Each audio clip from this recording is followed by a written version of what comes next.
Biofloc प्रणाली की सर्दियों में तापमान संबंधित चुनौतियां और समस्या और उनके समाधान। पानी का तापमान एक प्राथमिक कारक है जो मछली के स्वास्थ्य और बायोफ्लॉक प्रणाली दोनों को प्रभावित करता है। इसीलिए सर्दियों के मौसम के दौरान तापमान के गिरावट पर नजर रखना महत्वपूर्ण हो जाता है। मछली की प्रजातियां ठंडे खून वाले जीव हैं। इसका मतलब कि मछली अपने शरीर के तापमान को नियंत्रित नहीं कर सकती है। जैसे पानी का तापमान बदलता है, वैसे ही उनके शरीर का तापमान भी बदलता है।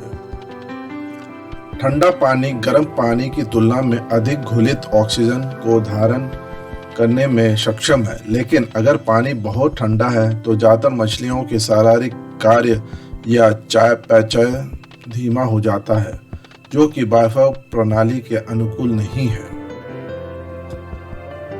मछली चारा का सेवन तापमान में कमी के साथ कम हो जाता है, क्योंकि मछली का पाचन तंत्र सुस्त हो जाता है। इसलिए तापमान के आधार पर चारा दर को 50 से 75% तक कम करना आवश्यक है।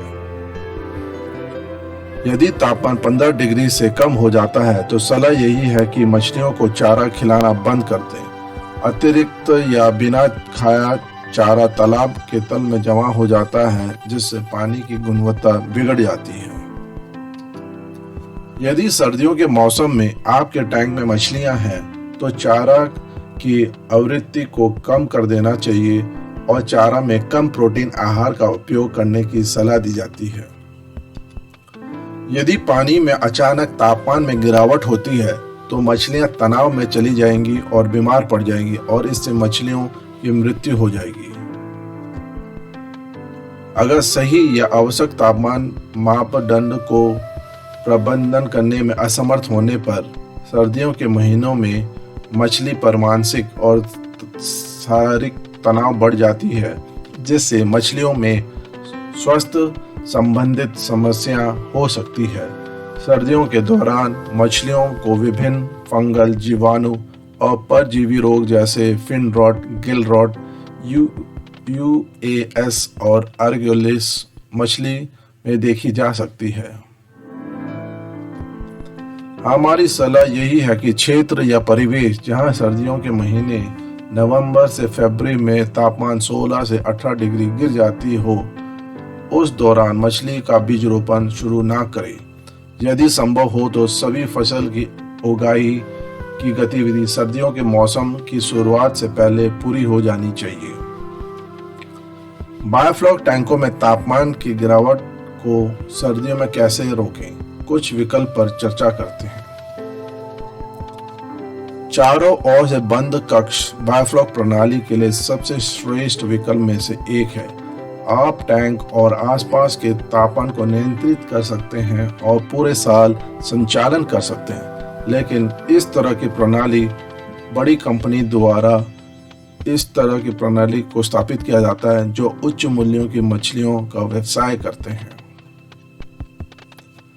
जिस तरह से सर्दियों के दौरान हम अपने आप को गर्म कपड़ों से ढकते हैं ताकि हमारे शरीर की गर्मी बरकरार रहे, हम उष्ण रहें, उसी तरह हमें भी टैंकों को बाहरी ठंडी हवा से बचाना है और तापमान को नियंत्रण करने के लिए टैंकों को पूरी तरह से ऊपर से नीचे तक कवर करके टैंक को इंसुलेट करना होगा।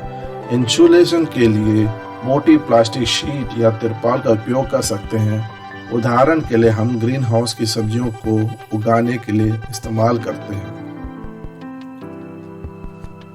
बायोफ्लॉक टैंक को स्थापित करते समय टैंक के शीर्ष पर शेड का प्रावधान करना चाहिए, जो बारिश के मौसम में बारिश से और टैंक को सीधे धूप से बचा सके, और सर्दियों के दौरान तापमान में गिरावट को नियंत्रित करने के लिए उन्हें प्लास्टिक शीट या तिरपाल या इंसुलेशन शीट से भी सभी पक्षों से टैंक को कवर करने में सक्षम होना चाहिए।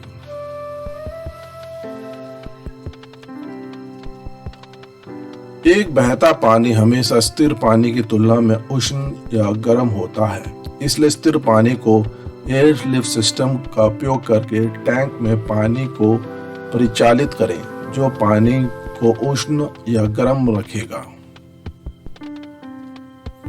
टैंक में तापमान बनाए रखने के लिए वाटर हीटर का उपयोग कर सकते हैं, लेकिन इससे पहले आपको परिचालन लागत, खर्च और अपने बिजली की खपत की गणना कर लेनी चाहिए, नहीं तो लागत खर्च में वृद्धि हो जाएगी। टैंक में तापमान बनाए रखने के लिए हैलोजन लैंप का भी उपयोग कर सकते हैं, लेकिन इससे पहले आपको परिचालन लागत, खर्च और अपने बिजली के खपत की गणना कर लेनी चाहिए, नहीं तो लागत खर्च में वृद्धि हो जाएगी। पानी की ऊपरी सतह तापमान के नीचे सतह की तुलना में अधिक ठंडा होता है। तापमान गिरने पर मछलियां निचले सतह में रहना पसंद करती है। आप सर्दियों के समय में पानी का स्तर 1 फीट या 2 फीट बढ़ा सकते हैं, लेकिन जैसे कि आप जानते हैं कि तिरपाल की ऊंचाई, टैंक की ऊंचाई केवल 4 फीट है, इसलिए उसी के अनुसार पानी का स्तर बढ़ाएं।